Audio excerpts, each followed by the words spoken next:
terhadap kerjasama multilateral dan globalisasi. Pada kesempatan tersebut, dan karena ini adalah pertemuan dalam occasion pertemuan G20 yang dipimpin oleh Afrika Selatan, yang dilakukan kemarin malam dan tadi pagi hingga tengah hari. Kemudian juga pertemuan di dalam konteks IMF Spring Meeting, di mana beberapa kali kami bertemu dengan Scott Bessent. Di dalam forum tersebut, Amerika Serikat seperti yang disampaikan oleh US Treasury atau Pak Scott Bessent menyampaikan bahwa posisi Amerika Serikat tetap akan menjadi anggota dan sekaligus memimpin lembaga-lembaga internasional seperti IMF dan Bank Dunia yang akan juga menjadi ajang bagi pelaksanaan berbagai agenda nasionalnya Amerika Serikat melalui lembaga-lembaga tersebut.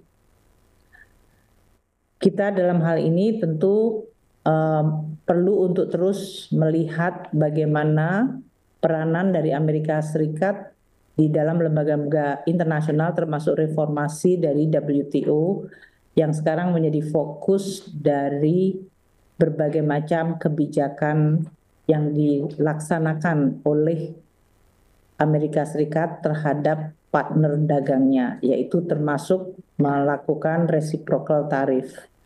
Tujuannya adalah untuk menciptakan, menurut Amerika Serikat, sebuah tatanan perdagangan yang lebih adil. Di dalam konteks ini tentu kita juga harus terus mempelajari perkembangan ini karena di dalam pembahasan kami, Pak Menko dengan kami tadi dalam pertemuan, Amerika juga menyoroti mengenai hubungan Amerika dengan RRT yang merupakan salah satu hal yang tentu akan berpengaruh terhadap Indonesia maupun seluruh kawasan ekonomi di dunia. Oleh karena itu, untuk mendukung apa yang telah disampaikan Pak Menko, proses negosiasi Indonesia dengan Amerika Serikat melalui seluruh jalur yang bisa kita lakukan, baik itu tadi melalui USTR, melalui jalur Department of Commerce, dan sekarang juga dari US Treasury, tentu untuk mendapatkan gambaran yang lebih lengkap bagaimana ekspektasi dari Amerika Serikat dan proses pengambilan keputusan dari pemerintahan Amerika Serikat terhadap berbagai partner dagang mereka, termasuk dalam hal ini Indonesia. Dalam kesempatan ini pun, saya karena ini adalah dalam rangka juga pertemuan G20 dan Spring Meeting, melakukan perbandingan catatan atau compare notes dengan beberapa menteri keuangan untuk menanyakan bagaimana negara masing-masing melakukan engagement dengan Amerika Serikat. Ini tentu tujuannya adalah supaya pada akhirnya akan ada sebuah solusi yang bisa bersifat menyeluruh sehingga akan menimbulkan kepastian dunia, karena ketidakpastian dunia akan dan telah menyebabkan proyeksi perekonomian global yang melemah, dan itu tentu akan merugikan seluruh negara di dunia. Jadi kesempatan untuk Spring Meeting ini juga untuk bisa bersama-sama menggunakan forum dan pertemuan untuk menurunkan tensi, ketegangan, dan juga untuk mencapai berbagai pemahaman bersama sehingga perekonomian dunia dan kondisi dari perekonomian masing-masing negara bisa terus terjaga agar tidak terjadi risiko perlemahan ekonomi atau bahkan resesi yang tentu akan berakibat kepada kesejahteraan rakyat dari semua negara. Itulah spirit yang terus dan akan terus disampaikan. Besok masih akan ada pertemuan untuk baik IMF maupun Bank Dunia. Globalisasi yang selama ini adalah sebuah mekanisme untuk menciptakan hubungan antar negara yang berdasarkan positive sum game, tentu telah menimbulkan juga dampak di masing-masing negara. Selama ini lebih banyak negara miskin atau negara emerging menganggap bahwa globalisasi tidak selalu menguntungkan secara adil. Namun di dalam fenomena yang sekarang terjadi, justru Amerika Serikat sebagai negara terbesar di dunia juga menganggap dirinya menjadi korban dari globalisasi. Ini memberikan suatu tekad bersama di dalam pembahasan G20 bahwa rezim dari perdagangan global dan perdagangan internasional perlu untuk dilakukan reformasi. Dan inilah agenda yang akan terus dibahas di dalam forum-forum internasional. Mungkin itu yang bisa kami sampaikan sebagai tambahan Pak Menko, bahwa konteks antara bilateral Indonesia dan Amerika dan Indonesia seperti yang disampaikan Pak Menko mendapatkan apresiasi atas respons untuk berdialog dan untuk melakukan negosiasi. Kedua, yang dihargai adalah proposal Indonesia yang disampaikan oleh Pak Menko Perekonomian Pak Erlangga, termasuk proposal yang paling lengkap dan detail yang menggambarkan suatu kerjasama yang saling menguntungkan. Dan yang ketiga, apa yang dilakukan Indonesia sesuai dengan arahan Presiden Prabowo untuk melakukan reformasi dan deregulasi itu adalah untuk kepentingan Indonesia sendiri, namun sekaligus bisa memecahkan masalah baik masalah bilateral maupun masalah global. Jadi ini adalah sebuah pengakuan dari Amerika Serikat terhadap langkah-langkah yang dilakukan oleh Indonesia, dan dengan bekal komunikasi awal yang tadi kan Indonesia among the first timer, the first mover, itu dianggap akan memberikan advantage atau keuntungan dalam posisi Indonesia di dalam proses perundingan ini. Feedback yang positif ini tentu akan dijadikan bekal bagi kita untuk terus melakukan pembahasan di level teknis, dengan tentu pada akhirnya diharapkan akan terjadi sebuah agreement, solusi yang bisa bermanfaat bagi perekonomian Indonesia maupun bagi perekonomian regional dan dunia. Demikian Pak Menko yang bisa kami sampaikan. Terima kasih Ibu Menteri Keuangan. Silakan Pak Haryo. Baik, terima kasih Pak Menko, Bu Menteri Keuangan. Mohon izin kami highlight sedikit yang disampaikan para narasumber. Yang pertama bahwa selama berada di Amerika Serikat, tim delegasi telah melakukan beberapa pertemuan termasuk dengan pemerintah, asosiasi dan dunia usaha. Kemudian pemerintah Amerika Serikat mengapresiasi pendekatan dan proposal pemerintah Indonesia dan menindaklanjuti dalam negosiasi yang bersifat teknis dengan dibentuknya 5 working group. Kemudian Indonesia dan USTR juga sudah menandatangani beberapa MOU yang menandakan bahwa masuknya kepada fase negosiasi menjadi yang awal satu dari 20 negara yang awal.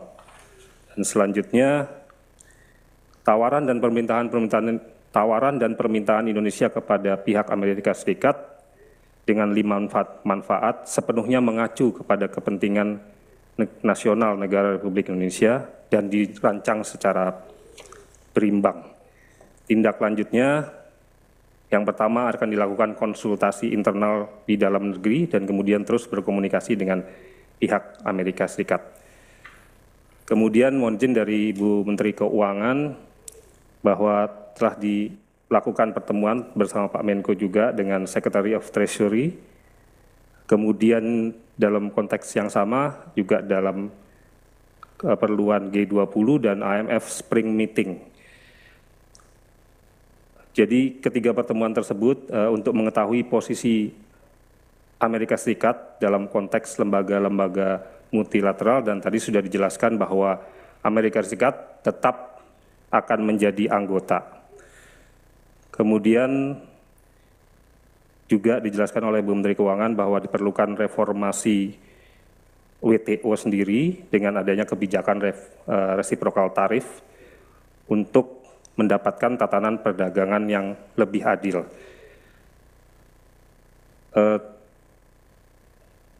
semua jalur sudah ditempuh dan tadi disampaikan juga bahwa proposal yang disampaikan oleh Indonesia, Pak Menko Perekonomian, mendapat respon yang sangat positif karena baik menyangkut kepentingan bilateral dan juga kepentingan global.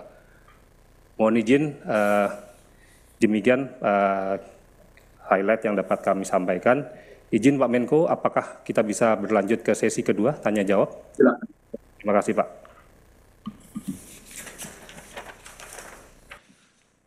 Sudah ada beberapa pertanyaan yang masuk yang kami bagi menjadi 3 termin atau 2 nanti mengingat waktu. Yang pertama dari Ayos Carlos dari iNews. Ada 3 pertanyaan akan saya sampaikan secara singkat. Yang pertama adalah terkait pelayanan QRIS hingga kondisi Mangga 2 yang dituding sebagai tempat barang bajakan. Apa alasan Amerika Serikat dan apakah dibahas dalam perundingan dan apakah langkah pemerintah? Kemudian pertanyaan kedua dari Ayos Carlos. Hal fundamental apa yang harus segera dibenahi untuk mencapai kemandirian dalam pengembangan industri nasional? Kemudian yang ketiga, dalam rangka menghadapi dampak tarif impor Amerika Serikat, pemerintah Indonesia fokus mencari pasar alternatif. Apakah boleh diupdate negara mana saja yang mempunyai peluang ekspor baru terhadap menjadi pasar Indonesia yang baru? 3 pertanyaan dari Ayos, kemudian yang kedua Pak Menko dari Stefano Reuters. Ada 3 pertanyaan juga, mohon izin. Apa saja tawaran resmi yang diajukan Indonesia kepada pemerintah AS? Apakah termasuk penambahan impor dan apakah pesawat tempur termasuk di dalamnya? Kemudian yang kedua, apa respon awal dari pemerintah Amerika Serikat terhadap tawaran-tawaran Indonesia dan kapan dijanjikan akan direspon oleh Amerika Serikat? Kemudian yang ketiga adalah apa saja tantangan yang dihadapi tim delegasi Indonesia selama bernegosiasi kurang lebih seminggu di Amerika Serikat dan apa rencana ASEAN sebagai satu grup dalam bernegosiasi dengan Amerika Serikat. Kemudian yang terakhir pada termin pertama dari Wahyu Setiawati dari BTV, pertanyaan cuma 1, rencana penambahan impor dari Amerika Serikat, apakah akan berimbas ke hubungan Indonesia dengan negara lain? Dan apakah negosiasi tidak mencederai hubungan Indonesia dengan negara lain? Demikian 3 pertanyaan dari 3 media di termin pertama. Waktu dan tempat kami persilahkan Pak Menko. Pertama ya, Pak Ayos Carlos, ini terkait dengan QRIS itu atau Gateway Nasional. Indonesia sebetulnya terbuka untuk para operator luar negeri termasuk master ataupun visa. Untuk di sektor kredit card itu tidak ada perubahan. Kemudian yang untuk sektor gateway ini mereka terbuka untuk masuk di dalam front end maupun berpartisipasi. Dan itu level playing field dengan yang lain. Jadi ini sebetulnya masalahnya hanya penjelasan. Kedua, tidak ada pembahasan mengenai Mangga 2, ini tidak ada. Jadi bahkan kita belum bicara detail inti. Jadi ini pertanyaan yang diramaikan ini variasinya banyak. Ini seperti bahan untuk bimbingan belajar. Kemudian yang kedua terkait dengan hal fundamental yang harus dibenahi oleh sektor pengembangan industri nasional tentunya. Saudara, baru saja kita dengarkan tadi adalah pernyataan dari Menko Perekonomian RI Erlangga Hartarto serta Menteri Keuangan Sri Mulyani terkait dengan perkembangan terkini negosiasi dagang antara Amerika Serikat dan juga Indonesia, di mana tadi disampaikan ada sejumlah MOU ataupun nota kesepahaman yang sudah ditandatangani antara Indonesia dan juga Amerika Serikat. Kemudian proposal yang diberikan oleh Indonesia ke Amerika Serikat juga ditanggapi positif oleh Amerika Serikat, dan tentunya ini menjadi langkah yang baik dalam memasuki negosiasi ke tahap selanjutnya, dan tentunya ini juga menjadi salah satu keunggulan Indonesia menjadi salah satu negara pertama yang awal yang bisa bernegosiasi dengan Amerika Serikat. Dan saudara, demikian Breaking News Kompas TV, saya Brema Natenaya, sampai jumpa.